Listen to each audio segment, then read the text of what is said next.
გავრცელებული დაავადებების მოგვარების გზები, ბოლოდროინდელი აქტუალური სამედიცინო თემები, დარგის პროფესიონალების და ექსპერტების პრაქტიკული რჩევები. ეთერშია გადაცემა თეთრი ხალათი.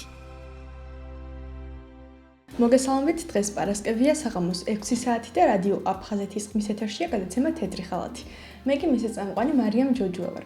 ჩვენი დღევანდელი სტუმარია ექიმი, დერმატოლოგი, ასევე ევროპის უნივერსიტეტის დერმატოლოგიის დეპარტამენტის ხელმძღვანელი ქალბატონი ხათუნა კუდავა, რომელიც ჩვენთან მეორედ არის სტუმრად. მოგესალმებით, ქალბატონო ხათუნა და დიდი მადლობა კიდევ ერთხელ მოგზაურობისთვის. მოგესალმებით, მივესალმებით ჩვენს მსმენელს. დღევანდელი ჩვენი სასაუბრო თემა იქნება აკნე და მოდით ქალბატონო ხათუნა ავხსნათ ჩვენს მსმენელს ზოგადად რა არის აკნე და რა იწვევს ზოგადად ამ პათოლოგიის განვითარებას.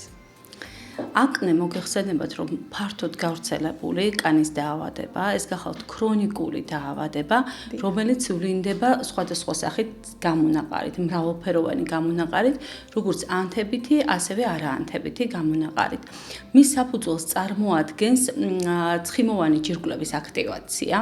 შედეგად ხდება ის, რომ თმის ფოლიკულსა და ცხიმოვანი ჯირკვლის სადინარ შორის არსებული შესართავის დახშობა ხდება ცხიმით და ასევე კერატინოციტებით, კანის უჯრედებით, რის შედეგადაც ვითარდება მეორადად ცხიმოვანი ჯირკვლების ანთება. აქტიურდება პროპიონ ბაქტერიუმ აკნე და იწყება აკნეს პროცესი. გამომდინარე იქიდან, რომ ცხიმოვანი ჯირკვლები მრავლობითად და ძირითადად ლოკალიზებული არის სახის არეში, გულმკერდის არესა და ზურგზე, აკნეს გამონაყარი ძირითადად გვხვდება ამ არეებში. ზოგადად, რა თქმა უნდა, სტრესთან ასოცირებული პათოლოგია, კოსმეტიკურ დისკომფორტს იწვევს და განსაკუთრებით და ხშირად გვაქვს გარდატეხის ასაკში, თუმცა გვაქვს სხვა ასაკშიც აკნე. კლინიკურ გამოვლინებებზე რომ გვესაუბროთ, ქალბატონო ხათუნა, როგორ ვლინდება ძირითადად აკნე კლინიკურად? კლინიკურად აკნე ვლინდება როგორც არაანთებადი, ასევე ანთებადი გამონაყარის ელემენტებით. არაანთებადი ელემენტებიდან ყოველთვის ცნობილია კომედონები, შავი და თეთრი ფერის კომედონები და ანთებითი გამონაყარიდან გვაქვს პაპულები, წითელი ფერის პაპულები სხვადასხვა ზომის, გვაქვს პუსტულები, ჩირქიშემცველი ელემენტები, ზოგჯერ ვითარდება ფსევდოცისტები, ასევე ვლინდება დიდი ზომის კვანძები და ზოგჯერ გვაქვს ძალიან რთული ფორმის კონგლომერატული აკნეც, რაც შეეხება სიმწვავის მიხედვით და ასე ვთქვათ გამოვლინების ხარისხის მიხედვით, გვაქვს მსუბუქი ფორმის აკნე, გვაქვს საშუალო ფორმის აკნე და გვაქვს ასევე მძიმე ფორმის აკნე. და შესაბამისად ეს გამონაყარიც რაოდენობრივად და სიმწვავის მიხედვით სხვადასხვა ფორმით ვლინდება ასეთ შემთხვევაში. როგორც თქვენ ახსენეთ, ქალბატონო ხათუნა, ძირითადად თინეიჯერებში გვაქვს ეს პრობლემა და ძირითადად რა ასაკში ვლინდება აკნე და არის თუ არა ეს მხოლოდ ასე ვთქვათ თინეიჯერების პრობლემა გარდატეხის ასაკში? გარდატეხის ასაკში ძალიან ხშირად გვაქვს და ამიტომ ითვლება, რომ გარდატეხის ასაკის პრობლემაა, თუმცა უნდა აღვნიშნოთ, რომ აკნე ვითარდება სხვადასხვა ასაკში. ბავშვობიდან მოყოლებული, ახალშობილობიდან მოყოლებული და ასევე გვხვდება ზრდასრულთა ასაკში. მაგალითად, ახალშობილთა აკნე გვაქვს ესეთი ნეონატალური აკნე, რომელიც ვლინდება ბავშვის დაბადებისთანავე. და ეს ხშირად არის ხოლმე მშობლების, ასე ვთქვათ, შიშის მიზეზიც, როცა კანზე ვლინდება გამონაყარი სახის არეში, ხშირად თავისთმიან არეშიც შეიძლება გამოვლინდეს ანთებითი, არაანთებადი ელემენტებით და ეს უშუალოდ კავშირში არის დედის ჰორმონებთან. კერძოდ, პროცესი იწყება მუცელშივე, ბავშვის დაბადებამდე და დედის ანდროგენული ჰორმონების ზეგავლენით ვითარდება ნაყოფის ცხიმოვანი ჯირკვლების აქტივაცია, რის შედეგადაც ვღებულობთ ახალშობილთა აკნეს. ეს პლაცენტის მეშვეობით ხდება, რა თქმა უნდა, თუმცა უნდა აღვნიშნოთ, რომ ეს არის გარდამავალი პროცესი, არ არის საშიში პროცესი, ასე ვთქვათ, არ ტოვებს შემდგომ არც ნაწიბურებს, არც გართულებებს არ იძლევა და შესაძლოა გაგრძელდეს დაახლოებით 6 თვემდე. გამომდინარე იქიდან, რომ მშობიარობისთანავე უკვე აღარ ხდება ნაყოფის ცხიმოვან ჯირკვლებზე და ბავშვის ცხიმოვან ჯირკვლებზე დედის ჰორმონების ზეგავლენა, ეს პროცესიც თანდათანობით გადაივლის. გვაქვს ასევე ჩვილ ბავშვთა ასაკის აკნე, რომელიც ვლინდება ცოტა მოგვიანებით დაახლოებით 6 კვირიდან და ვითარდება დაახლოებით წლამდე პერიოდში ვლინდება. ამ შემთხვევაში მიზეზი არის უცნობი.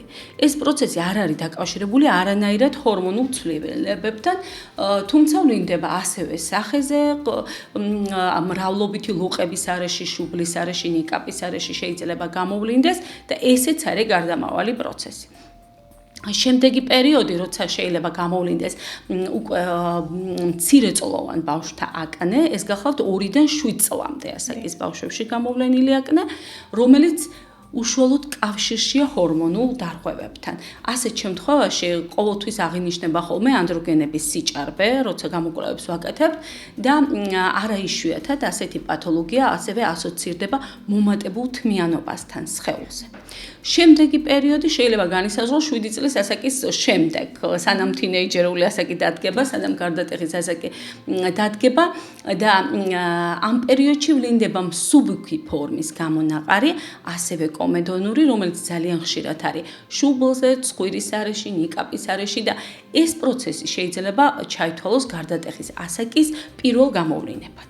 და შემდეგ უკვე ასე ვთქვათ ძალიან გავრცელებული ფორმა, ესეთი კლასიკური ლოკალიზაციით, სახეზე, გულმკერდის, ზურგის არეში, მრავლობითი გამონაყარით, ეს უკვე დამოკიდებული არის რა თქმა უნდა გენეტიკურ ფაქტორებზე და რა თქმა უნდა კანის ტიპზეც. როცა არის ცხიმოვანი კანი, როცა ადამიანს აქვს ცხიმოვანი კანი, ეს ყოველთვის ვლინდება ეს პროცესი გაცილებით მძაფრად.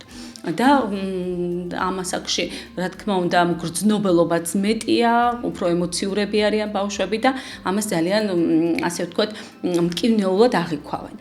რაც შეეხება უკვე ზრდასრულთა პერიოდს, როცა გვაქვს შედარებით მოგვიანებით ასაკში, ეს აკნე, ხშირად ეს უკავშირდება ხოლმე ენდოკრინულ დარღვევებს და პოლიცისტურ დარღვევებს. ასე შემთხვევაში აუცილებელია ამ მიმართულებით გამოკვლევაც. ორსულებზეც რომ გითხრათ, ქალბატონო ხათუნა, შეიძლება თუ არა რომ ორსულებშიც გამოვლინდეს აკნე? ორსულებში აკნე ძალიან მნიშვნელოვანი პრობლემაა, მინდა გითხრათ. ამ თვალსაზრისით ჩვენ შეიძლება განვიხილოთ ეს პრობლემა როგორც ორსულობასთან ასოცირებული და როგორც დამოუკიდებლად აკნე, რომელიც პაციენტს ჰქონდა ორსულობამდე და შემდეგ განიცადა, ასე ვთქვათ, ცვლილებები. ორსულობა მოგეხსენებათ, რომ ძალიან რთული პროცესია, ასე ვთქვათ, მრავალფაქტორიანი და შესაბამისად მიმდინარეობს ჰორმონული ცვლილებები და შეიძლება აკნე იყოს დაკავშირებული ამ ცვლილებებთან. მაგრამ ზოგჯერ ხდება ისე, რომ პაციენტს უკვე აქვს აკნე და ორსულობის პერიოდში მიმდინარეობს მისი ცვლილება. ეს ცვლილება შეიძლება იყოს გაუმჯობესებაც და შეიძლება იყოს გაუარესებაც. როგორც წესი პრაქტიკაში გვაქვს ხოლმე ასეთი ცვლილება ორსულობის დასაწყისში ეს პროცესი უარესდება და შემდეგ უკვე მეორე ნახევარში უმჯობესდება. ასე ვთქვათ, კანზე გამონაყარი და ეს უშუალოდ კავშირში არის ესტროგენების ცვლილებასთან, რაც მიმდინარე პროცესია. ორსულობის პერიოდში აკნეს მართვა ძალიან მნიშვნელოვანია, მინიმალური ჩარევებით, ეს აუცილებლად გასათვალისწინებელია. უამრავი შეზღუდვა გვაქვს და ასე რომ ძალიან მნიშვნელოვანია ეს ფაქტორიც, რომ თვითონ პაციენტს, ორსულ პაციენტს ავუხსნათ პრობლემის აქტუალობა და მიმდინარე პროცესები, რომ ის უფრო მშვიდად შეხვდეს ამ პროცესს და ვუთხრათ ისიც, რომ ეს არის გარდამავალი პროცესი და განკურნებადი, ასე ვთქვათ. მედიკამენტოზურ აკნეზეც რომ მოგახსენოთ, ქალბატონო ხათუნა, რას მოიცავს მედიკამენტოზური აკნე? მედიკამენტოზური აკნეც არის მნიშვნელოვანი პრობლემა, ასე ვთქვათ, იმიტომ რომ გვაქვს ძალიან ბევრი მედიკამენტი, რომელიც იწვევს აკნეს, ამწვავებს აკნეს და ასე შემდეგ. ეხლა უნდა დავიწყოთ აუცილებლად სტეროიდული პრეპარატებით, ეს იქნება აბების ფორმა, თუ იქნება კრემის ან მალამოს ფორმა. ყველა შემთხვევაში, როცა მისი ხანგრძლივი გამოყენება ხდება, ან არასწორი გამოყენება ხდება, ერთ-ერთი გართულება შეიძლება იყოს აკნე. ზოგადად სტეროიდული კრემები და მალამოების გართულებები ძალიან ხშირად გვაქვს დერმატოლოგიური პრაქტიკაში, გამომდინარე იქიდან, რომ ისინი ხასიათდებიან ძალიან მკვეთრი და გამოხატული ანთების საწინააღმდეგო ეფექტით და ამიტომ ზოგი პაციენტი თვლის, რომ ეს არის საუკეთესო სამკურნალო საშუალება და იწყებს თვითმკურნალობას ან განაგრძობს ამ მკურნალობას. შესაბამისად უღებულობთ გვერდით ეფექტებს, როგორიც არის აკნე, შეიძლება კანის ატროფიაც კი განვითარდეს განვითარდეს, შეიძლება განვითარდეს გაფართოებული სისხლძარღვები ტელეანგიექტაზიები ამ არეებში. ასე რომ ძალიან მნიშვნელოვანია ის, რომ გამოიყენონ ეს პრეპარატები ზუსტად ექიმის დანიშნულების მიხედვით. უპირატესად იმ შემთხვევაში, როცა პაციენტი ყავს ბავშვი და პრობლემა ლოკალიზებული არის სახის არეში. ეს ძალიან მნიშვნელოვანია. ამის გარდა, როცა კონტრაცეპტივებს მოიხმარენ, ასეთ შემთხვევაში შეიძლება გამოიხატოს აკნოზური გამონაყარი, ძალიან ხშირია ხოლმე რიგი ანტიეპილეფსიური, ანტიტუბერკულოზური საშუალებების გამოყენების შემთხვევაში ციკლოსპორინი, რომელიც გვჭირდება ხოლმე ზოგჯერ რთულ შემთხვევებში დერმატოლოგიურ პრაქტიკაში. ამ მათი თანმდევი გვერდითი მოვლენა შესაძლებელია იყოს აკნე. ფტორის, ქლორის შემცველი რაღაც პროდუქტების გამოყენებას ხშირად ახლავს ხოლმე. ყველა შემთხვევაში ეს გახლავთ, ასე ვთქვათ, მეორადი გართულება, გვერდითი ეფექტი და უნდა მივაქციოთ ამას ყურადღება. ვიტამინებზე უნდა აღვნიშნოთ B ჯგუფის ვიტამინები განსაკუთრებით B6 და B12-ის გამოყენების შემდეგ ხშირად ვითარდება ხოლმე აკნოზური დაავადება და კიდე ერთს ვიტყვი, რომ არსებობს პათოლოგიები, რომლებიც ითხოვს მაგალითად სტეროიდული თერაპიის და B ჯგუფის ვიტამინების ერთდროულ გამოყენებას. ასეთ შემთხვევაში განსაკუთრებით ხშირად ვითარდება მედიკამენტოზური აკნე. მეც საკმაოდ ასე ვთქვათ, ხშირად შემოხვედრია სოციალურ ქსელებში, როდესაც ასე ვთქვათ, სხვების გამოცდილებას უჯერებენ და სხვების გამოცდილებით ასე ვთქვათ, იყენებენ იგივე წამლებს და აი ამ შემთხვევაში ასეთ ადამიანებს რა რჩევებს მისცემდით? როდის უნდა მიხვდნენ ისინი, რომ ასე ვთქვათ, მიმართონ ექიმს და ასე ვთქვათ, არ დაუჯეროთ სხვების გამოცდილებას. რა თქმა უნდა, ეს ძალიან ხშირი პრობლემა, ნამდვილად ძალიან გავრცელებული პრობლემა და ამის გარდა ყველაზე მნიშვნელოვანი არის ის, რომ არა ერთ, არამედ რამდენიმე პრეპარატს ერთდროულად იყენებენ. აი მაგალითად საცხებს. ხშირად თვლიან, რომ თუ დიდი რაოდენობით საცხებს გამოიყენებენ და სხვადასხვა ფორმის, რა თქმა უნდა. ზოგჯერ პაციენტი იყენებს რამდენიმე საცხს ერთდროულად და თითოეული მათგანი არის ძალიან ეფექტური და ასე ვთქვათ, სასარგებლო აკნესთვის, მაგრამ გარკვეულ პერიოდში. და თან მათიქა ერთდროული გამოყენება არასასურველია დიდი რაოდენობით და ეს იწვევს, რა თქმა უნდა, მეორად გართულებებს.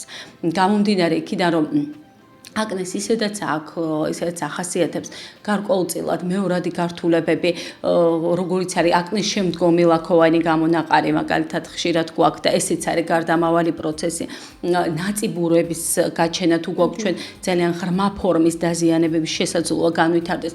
ეს ყველაფერი, მაგრამ ეს ყველა გართულება მოითხოვს სპეციფიურ მკურნალობას.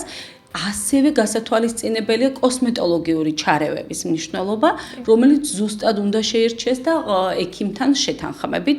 ისიც გასათვალისწინებელია, რომ ზოგადად აკნე უნდა იცოდნენ განსაკუთრებით აი ამ სპეციფიური ასაკის ბავშვებმა, რომლებშიც მიმდინარეობს ეს არის ბუნებრივად მიმდინარე ჰორმონული პროცესები, რომლის შედეგადაც ვლინდება პათოლოგიური გამონაყარი კანზე, რომ ეს არის გარდამავალი პროცესი, ხო, არ არის სტაბილური პრობლემა, ასე ვთქვათ, გაუმჯობესებაც შესაძლებელია და რა თქმა უნდა განკურნებაც საბოლოო ჯამში. და მნიშვნელოვანია ამ პროცესის გააზრება გამომდინარე იქიდან, რომ ნაკლებად სტრესული იყოს მათთვის ეს. და საბოლოოდ რომ მოგვახსენოთ ქალბატონო ხათუნა, როგორ შეიძლება აკნეს მართვა და მკურნალობა? აკნეს მართვა და მკურნალობა ძალიან მნიშვნელოვანია. გამომდინარე იქიდან, რომ ჩვენ უკვე ვთქვით, რომ რამდენიმე კომპონენტისგან შედგება მისი განვითარების პროცესები, ყველა ეტაპზე ის ითხოვს შესაბამის მკურნალობას. არ შეიძლება დაუშვათ დასაწყისშივე დავიწყოთ ესეთი რა თქმა უნდა, სიძლიერის მიხედვით სიმწვავეც გასათვალისწინებელია, თუ ეს არის მწვავე პროცესი, თუ ეს არის დამოკიდებული არის თვითონ გამონაყარის ელემენტების ტიპზეც. როცა გვაქვს ჩვენ არა ანთებადი აკნე, ან გვაქვს ანთებადი აკნე, რა თქმა უნდა, სხვადასხვა მკურნალობას მოითხოვს. აქ გასათვალისწინებელია მომატებული ცხიმის რეგულირება, ასე ვთქვათ, მოვლის საშუალებებით და ანთების საწინააღმდეგო საღამდეგო მკურნალობაც თუ გვაქვს, რა თქმა უნდა, ანთებითი ელემენტები. ასე რომ ყველა შემთხვევაში მიუხედავად იმისა, რომ აკნე არის ძალიან ფართოდ გავრცელებული და როგორც აღნიშნეთ, რჩევებს არიშურებენ და ერთმანეთს უზიარებენ, მაინც ყველა შემთხვევა გახლავთ ინდივიდუალური და ამიტომ როგორც საცხების, ასევე მისაღები აბების ფორმა უნდა შეირჩეს ექიმი, დერმატოლოგის მიერ.